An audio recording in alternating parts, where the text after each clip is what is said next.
안녕하십니까? 우리 어머님들이 꽃을 한 송이씩 받으니까 굉장히 기뻐하시네요. 얼굴이 확 펴지시네요.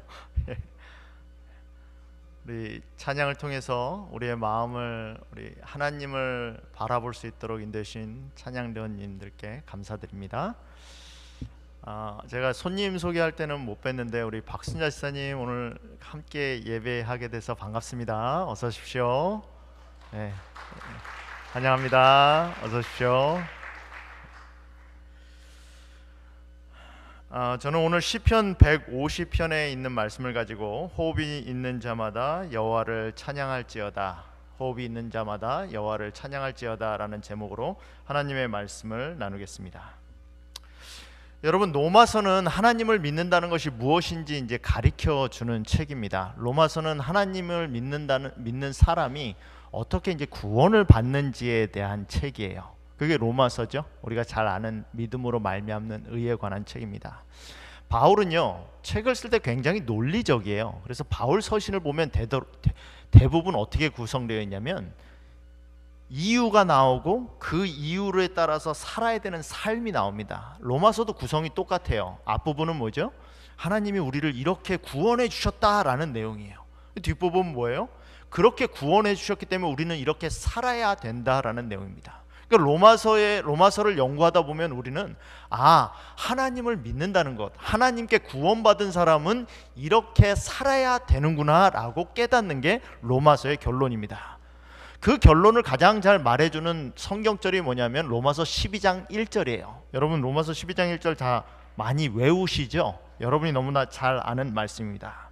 그러므로 형제들아, 내가 하나님의 모든 자비하심으로 너희를 권하노니, 거의 결론적인 말씀이죠. 하나님의 모든 자비하심으로 너에게 권하노니, 이렇게 사는 게 하나님 뜻이니까, 너희가 구원받았으니까 이렇게 나는 너에게 권하노니 너희 몸을 하나님이 기뻐하시는 거룩한 산 제물로 드리라.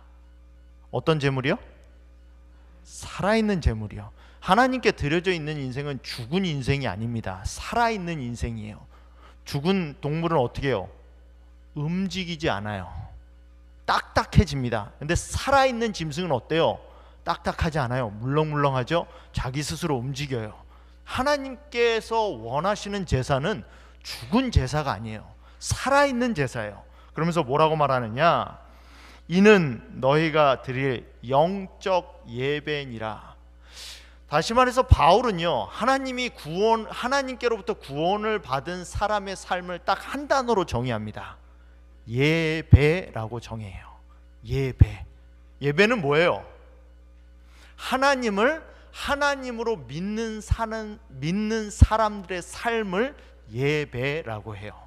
우리 삶이 뭐가 돼야 돼요? 예배가 돼야 돼요. 우리 여기 왜 왔습니까? 예배 드리러 왔어요. 예배 보러 왔습니까? 예배 보러 왔다는 표현은 그렇게 좋은 표현이 아니에요. 우리가 보러 어디 가는 거는 구경하러 가는 거예요. 야구 경기 보러 가는 거예요. 음악회 들으러 가는 거예요. 근데 예배는 보러 가는 게 아니에요. 예배는 뭐 하는 거예요? 드리러 가는 거예요. 너의 삶을 영적 예배로 드리라. 살아있는 제물로 드리라. 이는 너희가 드릴 영적 예배니라. 그러니까 예배는 내가 예배 와서 뭐 좀 받아야지, 이게 아니에요. 예배의 원래 자세는 뭐예요? 하나님께 드리러 오는 거예요. 하나님께 드리러 오는 거예요. 여러분, 오늘 여기에 뭐 드리러 오셨어요? 하나님이 내 삶의 주인이심을 다시 한번 인식하고 내 삶을 하나님께 드리러 온 거예요. 근데 삶을 드리기가 힘들잖아요. 내 의지를 하나님 앞에 꺾기가 쉽지 않잖아요. 그러니까 예배 드리러 와서 뭐 하는 거예요? 하나님, 내 의지 좀 꺾어주세요. 내 의지를 하나님께 드릴 테니까 하나님이 이대로 사용해 주세요 해서 뭐 하는 거예요? 내 마음을 하나님께 드리는 거예요.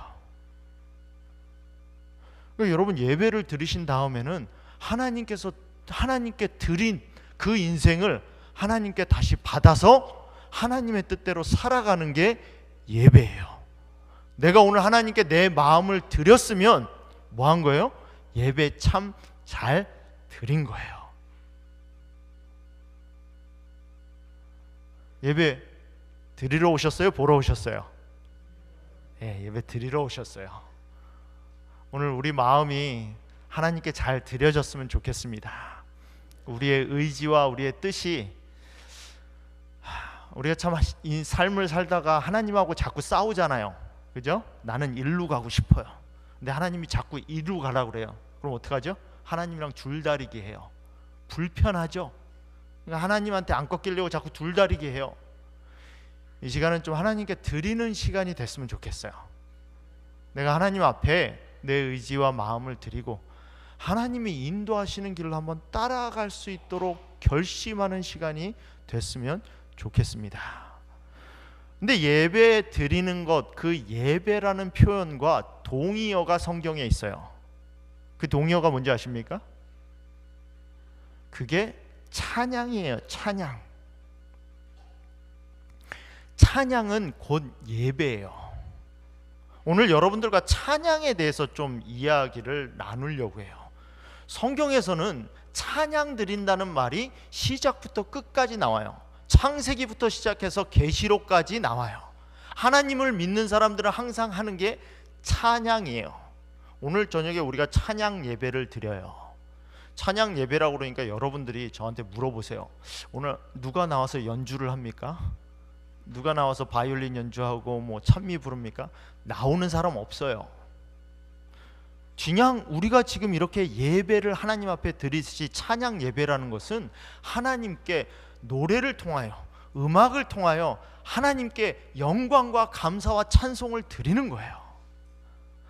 근데 참 하나님을 믿는다는 것, 신을 믿는다는 것이 얼마나 타락했냐면, 우리의 관념이 얼마나 저속하게 됐냐면 예배조차 인간 중심이에요. 예배의 중심도 누가 되는 거예요? 예배라는 것조차가, 예배라는 것 자체가 누굴 바라보는 겁니까? 하나님을 바라보는 거예요. 하나님을 인식하는 거거든요.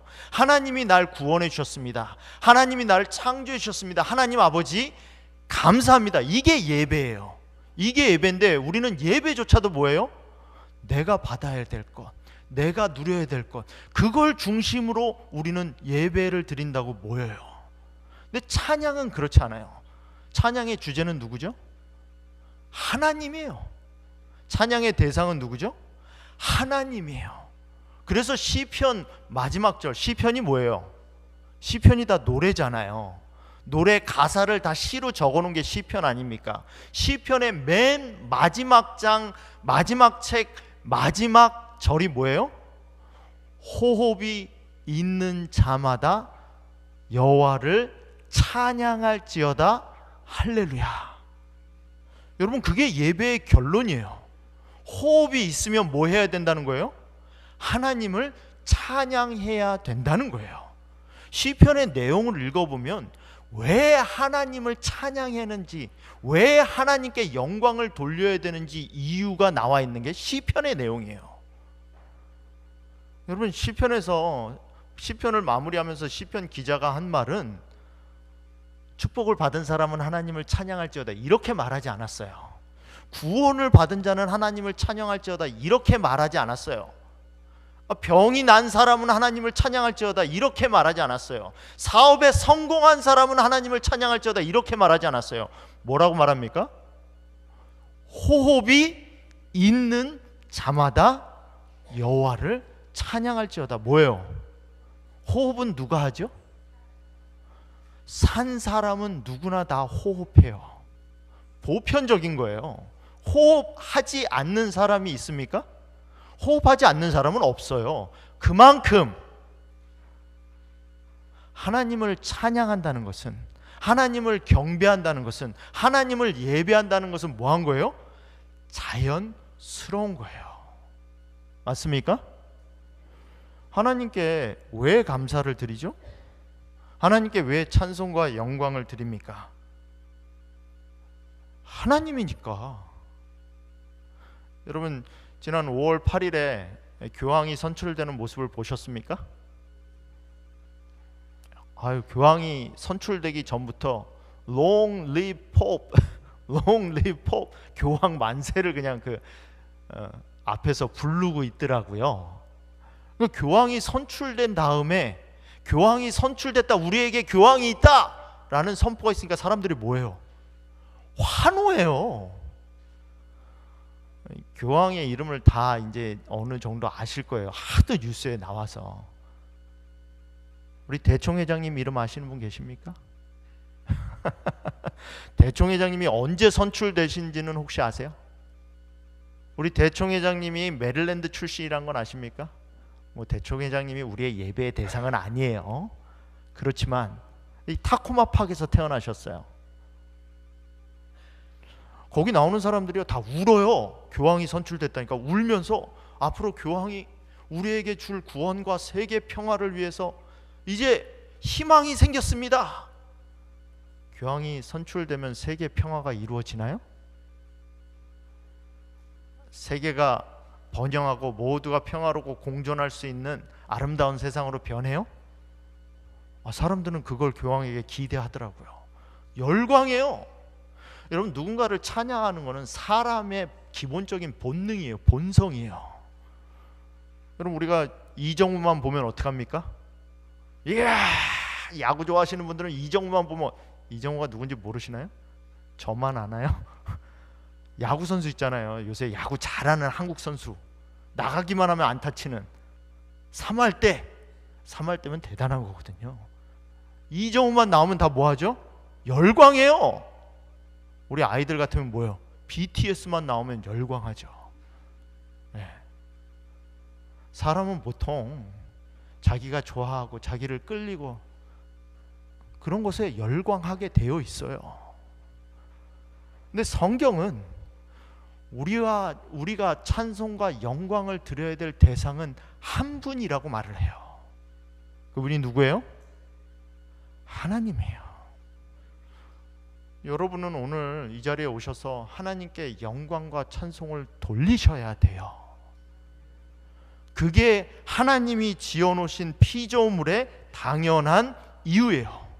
시편 95편을 보면 우리가 하나님께 영광과 찬양을 돌려야 될 이유를 이렇게 말을 합니다. 시편 95편 6절에 보면 오라 우리가 굽혀 경배하며 우리를 지으신 여호와 앞에 무릎을 꿇자. 우리 어머님께 오늘 장미꽃을 드리고 어머님의 은혜에 대해서 찬미를 부르고 했는데 그거에 대해서 반대하신 분 혹시 계십니까? 왜 어머니한테 그렇게 감사를 표해? 이렇게 반대하시는 분 계세요? 없죠? 우리를 존재하게 하신 분이 누구예요? 어머니 아닙니까? 어머니 안 계신 분 계세요 여기? 어머니한테 감사와 존경을 드리는 건 너무나 당연해요. nothing, 아무것도 없는 곳에서 지금 나를 somebody, nobody에서 somebody, 하나의 존재로 만드신 분이 누구예요? 부모님이에요. 어머니예요. 그러니까 당연히 뭐하죠? 어머님은 무슨 말씀을 하시든 우리가 공경하죠. 여러분, 아무것도 없는 먼지 같은 흙 같은 존재에 생기를 불어넣으셔서 살아서 움직이는 생명을 만드신 분이 누구예요? 하나님이에요. 그러니까 우린 뭐 해야 돼요? 하나님께 찬송과 영광을 돌리는 게 당연해요. 우리 어머님이 내가 필요한 집 사주지 않아도, 우리 어머님이 내 사업에 미천 대주지 않아도, 우리 어머님이 내 건강 책임져 주지 않아도 어머니한테는 감사하고 어머니 은혜만 들어도 어머니만 찬양하듯이 하나님 아버지를 축복을 주시지 않아도 그거는 세컨다리고 나를 만드셨다는 것만 자체만 가지고도 우린 뭐 해야 돼요? 하나님을 찬송하고 하나님께 영광을 드려야 돼요. 두 번째 이유를 이렇게 말합니다. 시편 95편 1절에 이렇게 말해요. 오라 우리가 여호와께 노래하며 우리의 구원의 반석을 향하여 즐거이 외치자. 노래하며 우리의 뭐요? 구원의 반석이라고 말해요. 제가 미국에 와서 살면서 목회를 주저했을 때가 있어요. 내가 과연 목회 나갈 만한 사람인가, 목회를 해야 되나, 이렇게 주저할 때가 있어요. 근데 맨날 교회에 가면, 안식일마다 교회에 가면 저희 교회에 저만 보면 김 목사 목회해야지 이렇게 말씀하시는 장로님이 계세요. 처음에는 그냥 흘려드렸거든요.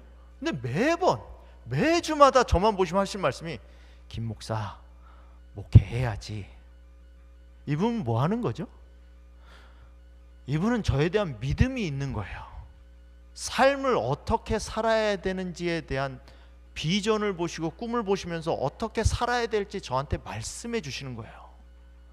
제가 목회를 해야 되나 말아야 되나를 계속 고민할 때마다 빛을 비춰주셨던 분이 그분이에요. 김 목사 목회해야지.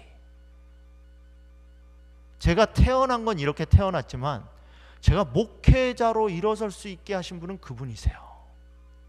하나님이 우리가 인간으로 존재하게 만드셨지만, 여러분, 우리가 그냥 단순히 창조만 받은 게 아니라 구속을 받았다는 게 무슨 뜻인지 아십니까? 신이 인간이 되셨어요. 세상에 어떤 피조물도 하나님이 직접 육체를 쓰고 그 피조물로 임한 경우가 없어요. 하나님이 천사가 된 적이 없어요. 하나님이 동물이 된 적이 없어요. 그런데 하나님이 피조물로 딱 한 번 태어나셨는데 그게 누구예요? 그게 여러분과 저예요.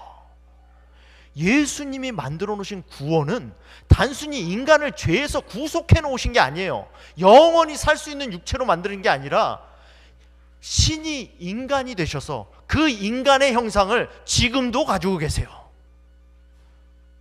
신이 인간이 되셔서 하나님과 인간을 하나로 묶어 놓으시고 우리는 그 묶어 놓으신 존재로 살 수 있도록 만들어 놓으셨어요. 그게 구속이에요.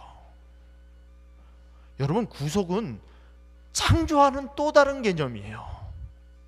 그래서 우리는 하나님을 찬양해야 돼요. 그래서 우리는 하나님께 영광과 찬송을 드려야 돼요. 내 삶에 다른 어떤 필요를 공급해 주지 않아도, 내 삶에 다른 어떤 문제를 해결해 주지 않아도 창조와 구속이란 것은 That's enough, more than enough. 하나님이 우리에게 영광과 찬송을 받으시기에는 너무나 뭐한 거예요? 너무나 당연한 거예요. 맞습니까? 그래서 우리가 찬송을 해야 돼요. 그래서 우리가 뭐 해야 돼요? 영광과 존귀를 하나님께 드려야 돼요. 사랑하는 성도 여러분, 하나님께 찬송과 영광을 돌리기 원하십니까? 여러분, 그건 마땅한 거예요. 자녀가 부모를 섬기는 게 마땅한 거듯이, 자녀가 늙은 노모를 돌보는 게 마땅한 것이, 창조와 구속을 받은 우리가 하나님 아버지께 영광과 찬송을 드리는 것은 마땅한 거예요. 여러분, 우리가 하늘나라 가면 뭐 할 것 같습니까? 구원받은 우리가 하늘나라 가면 뭐 할 것 같아요? 하나님의 보좌 앞에 나아가면 하늘에 가서 뭐 할 것 같습니까? 여러분, 계시록을 한번 읽어보세요. 계시록을 읽어보시면 벌어진 일이 딱 하나예요. 하나님 앞에 뭐 하는 거예요? 찬송과 영광을 돌리는 거예요. 여러분, 아이러니하게도요, 우리의 모든 문제는, 우리가 가지고 있는 모든 괴로움과 어려움은 하나님 앞에 나아가서 하나님께 집중될 때 해결해요. 절대로 문제에 집중한다고 해결되지 않아요. 절대로 내 고통에 집중한다고 그 고통이 사라지지 않습니다. 참 아이러니하게도 하나님 앞에 나아가서 나를 잊고 하나님만을 바라볼 때 우리의 삶이 변합니다. 하나님께 영광을 돌릴 때 우리의 삶이 바른 위치에 서게 돼요. 내 삶이 바른 위치에 서 있지 않다면 어쩌면 우리가 내 자신의 아픔과 고통에만 너무 초점을 맞추고 있기 때문인지도 몰라요. 그래서 우리의 시야를, 예배 드린다는 것은 우리의 시야를 뭐 하는 거예요? 하나님께 맞추는 거예요. 하나님을 바라보는 거예요. 하나님을 듣는 거예요. 오늘 이 시간은, 하나님께 예배 드리는 이 시간은 하나님께서 받으셔야 될 온전한 찬송과 영광을 그분께 드리는 거예요. 그분의 자리가 그분의 자리라고 우리가 인정하고 인식하고 하나님께 찬양하는 거예요. 예수님이 십자가에 돌아가신 다음에 3일 만에 부활하시고 제자들과 함께 보내신 다음에 하늘로 승천하셨습니다. 하늘로 승천하셨을 때 예수님께서 하나님의 보좌에 함께 앉게 되셨어요. 그 보좌를 계시록 4장은 이렇게 묘사합니다. 계시록 4장 8절에 보면 그들이 밤낮 쉬지 않고 이르기를 거룩하다 거룩하다 거룩하다 주 하나님 곧 전능하신 이여 전에도 계셨고 이제도 계시고 장차 오실 이시라. 하나님의 보좌를 보는데 그 보좌 주위에 24장로와 4생물이 있는데 그 4생물이 하는 유일한 일은 하나님께 찬양 드리는 거예요. 거룩하다 거룩하다 거룩하다. 11절에 보면 우리 주 하나님이여 영광과 존귀와 권능을 받으시는 것이 합당하오니 주께서 만물을 지으신지라.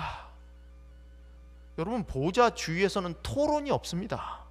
보좌 주위에서는 회의가 없어요. 보좌 주위에서는 argue가 없습니다. 보좌 주위에서는 하나님 이것 좀 해주세요 뭐 이런 어필 없어요. 호소가 없습니다. 보좌 주위에서는 한 가지만 있어요. 하나님의 보좌에서 뭐가 일어나요? 하나님께 영광과 존귀만 드려요. 우리의 삶이 예배가 된다는 의미가 무슨 의미일까요? 우리가 드릴 영적 예배, 산제물로 드린다는 게 무슨 의미일까요? 하나님께서 받으셔야 될 영광과 찬송을 내 삶을 통해서 드리는 거예요. 그런 의미에서 보면 우리는 우리의 삶이 너무 이 지상에 포커스가 돼 있어요. 내 삶에 포커스가 돼 있어요. 내가 가지고 있는 아픔에 포커스가 돼 있어요. 그게 예배가 되기 위해선 누구를 바라봐야 돼요? 하나님을 바라봐야 돼요. 하나님을 바라보고 하나님께 나아가야 돼요. 5장에서는 예수님이 보좌에 앉으신 모습이 나옵니다. 그렇게 앉으신 모습이 나오면서 5장 9절에서 예수 그리스도에 대해서 이렇게 언급해요. 그 인봉을 떼기에 합당하시도다. 일찍이 죽음을 당하사 각 족속과 방언과 백성과 나라 가운데서 사람들을 피로 사서 하나님께 드리시고. 그래서 예수님은 우리의 영광과 존귀를 받으시기에 합당한 분이시라는 거예요. 12절에 보면 큰 음성으로 이르되 죽임을 당하신 어린 양은 능력과 부하 지혜와 힘과 존귀와 영광과 찬송을 받으시기에 합당하시도다. 합당해요? 우리는 합당하다는 건 자격이 있다는 말이에요. 누군가에게 너 자격 있어 라고 말할 때 그걸 우리는 합당하다라고 말을 해요. 예수님이 우리의 찬양과 존귀를 받으시기에 합당하십니까? 자격이 있어요? 그렇기 때문에 우리는 하나님께 예수 그리스도께 찬양과 영광을 돌리는 거예요. 여러분 7장과 14장에 보면 구원받은 무리가 나와요. 그 구원받은 무리가 유일하게 하늘에 가서 하는 일이 7장 9절에 이렇게 표현되어 있어요. 각 나라와 족속과 백성과 방언에서 아무도 능히 셀 수 없는 큰 무리가 나와 흰옷을 입고, 이게 구원받은 무리거든요. 손에 종려가지를 들고 보좌 앞과 어린 양 앞에 서서 큰 소리로 외쳐 이르되 구원하심이 보좌에 앉으신 우리 하나님과 어린 양에게 있도다. 12절에 아멘, 찬송과 영광과 지혜와 감사와 존귀와 권능과 힘이 우리 하나님께 세세토록 있을지어다. 아멘. 우리가 하늘나라에 가서 할 일이 뭐예요? 하늘나라에 가서 할 일은, 하나님의 보좌 앞에 나가서 할 일은 한 가지예요. 우리의 존귀와 영광을 받으시기에 합당하신 분은 당신밖에 없습니다 라는 고백을 해야 될 사람들이, 하기를 원하는 자들이, 하고 싶은 자들이 하늘나라 가는 거예요. 그래서 그 보좌 앞에서 하나님께 영광을 돌리는 거예요. 14장 1절에는 그들에 대해서 이렇게 묘사합니다. 또 보니 어린 양이 시온에 섰고 그와 함께 14만 4천이 서 있는데, 구원받은 무리를 말하는 거죠. 그들의 이마에는 어린 양의 이름과 그 아버지의 이름을 쓴 것이 있더라. 3절에 보면 그들이 새 노래를 부르니 땅에서 속량함을 받은 14만 4천 밖에는 능히 이 노래를 배울 자가 없더라. 여러분, 이 노래는요, 하늘에 가서 배우는 노래는 배워서 부를 수 있는 노래예요. 우리 찬양대 연습할 때 배우는 그런 배움이 아니에요. 속량을 받은 자만 그 노래를 배울 수 있어요. 구속을 받은 자만 그 노래를 배울 수 있어요. 그렇게 배운 자들이 하늘에 가서 뭐 하는 거예요? 하나님께 존귀와 영광을 드리는 거예요. 여러분, 그 노래의 제목, 우리 노래 오늘 찬양대가 부른 노래의 제목이 뭡니까? 우리 찬양대장님, 제목이 뭐죠? 노래 제목이 뭐예요, 우리 찬양대원들? 벌써 까먹으셨으면 어떡해요.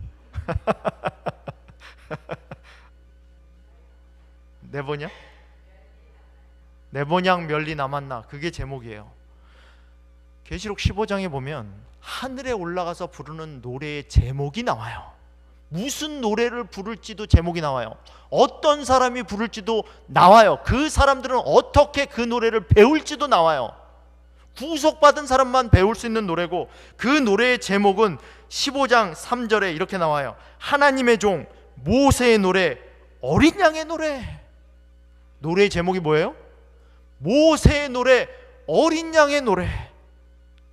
구속을 받은 사람만이, 홍해를 통과해 본 경험을 가진 사람만이, 예수 그리스도를 믿고 침례를 받은 경험이 있는 자만이 부를 수 있는 노래, 모세의 노래, 어린 양의 노래. 그 내용도 나와요. 4절에 보면, 3절에 계속 이렇게 되어 있습니다. 주 하나님 곧 전능하신 이시여 하시는 일이 크고 놀라우시도다. 우리가 가서 찬양하는 노래의 내용은 뭐냐? 제목은 모세의 노래, 어린 양의 노래인데 내용이 뭐냐? 그 전능하신 하나님이 하신 일이 너무나 크도다. 나에게 베푸신 은혜와 나에게 부신 축복이 얼마나 크고 오묘한지요. 그게 우리의 노래가 된다는 거예요. 주여, 누가 주의 이름을 두려워하지 아니하며 영화롭게 하지 아니하리까? 오직 주만 거룩하시나이다. 주의 의로우신 일을 나타내매 만국이 와서 주께 경배하리이다. 여러분, 이게 경험한 사람만이 부를 수 있는 노래죠. 나에게 베풀어 주신 은혜와 축복이 너무 커서 하나님께 영광과 존귀를 돌릴 수밖에 없습니다라는 간증을 해본 사람이 이 노래를 부를 거 아닙니까? 사랑하는 성도 여러분, 하나님은 오늘 우리에게 말씀하십니다. 성경은 오늘 우리에게 권면합니다. 사랑하는 자들아, 너희의 몸을 거룩한 산제사로 하나님께 드리라. 이는 너희의 드릴 뭐니라? 영적 예배니라. 사랑하는 성도 여러분, 오늘 저녁에 찬양 집회를 하는 이유는 그거예요. 마음껏 와서 하나님께 감사하시라는 거예요. 하나님께 즐거움과 기쁨과 감사로 내게 베풀어 주신 은혜를 찬양으로, 영광으로 하나님께 드리라는 거예요. 넥타이 메고 오지 마세요. 편안한 옷 입고 오세요. 편안한 옷 입고 오서 하나님 앞에 있는 그대로, 하나님께 뭐 하세요? 찬양과 영광을 돌리세요. 그게 예배입니다. 사랑하는 성도 여러분, 오늘 하나님과 예수 그리스도께 찬양과 감사를 드릴 제목들이 많지요? 그 제목을 가지고 우리 하나님께 감사하다고, 하나님께 찬양과 영광과 존귀를 드린다고 우리 함께 기도하도록 하겠습니다. 기도하겠습니다.